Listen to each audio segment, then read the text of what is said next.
ګرانو لیدونکو نن راته څو کسانو مسیجونه کړي وو چې خوشحال سادات د کوم ولایت دی او په قوم څوک دی.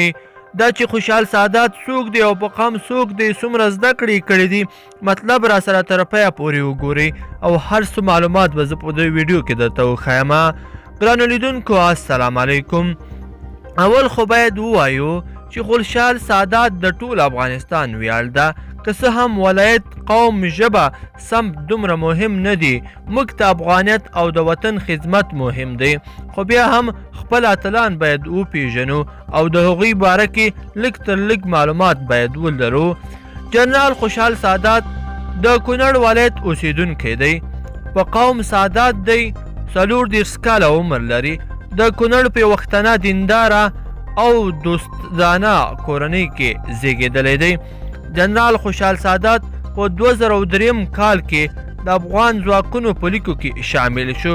له هغې وروسته په خپله وړتیا، پوهه او کړنو سره جنرالۍ ته ورسېده.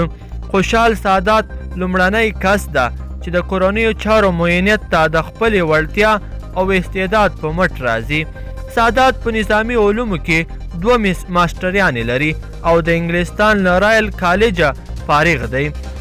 له هغه ځایه د څو هیوادونو د نظامي محصلینو ترمنځ په یوه غټه سیالۍ کې د بهادرۍ جایزه هم ګټلې ده.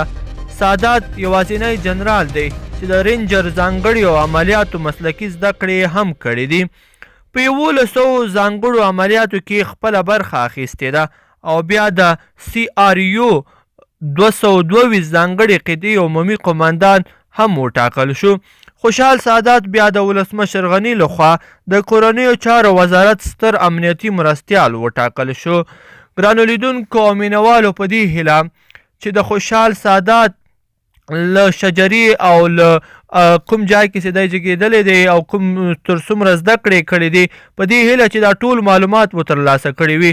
که مو ویډیو خوښه شوې وي نو در سره لایک کړئ او نورو دوستانو او ملګرو سره هم شریکه کړئ تر څو هغوی هم د جنرال خوشحال سادات له زیږېدلو ځای او د تعلیم تر کچې چې کوم کچې پورې زده کړې کړي دي هغوی هم له دې ویډیو څخه خبردار شي.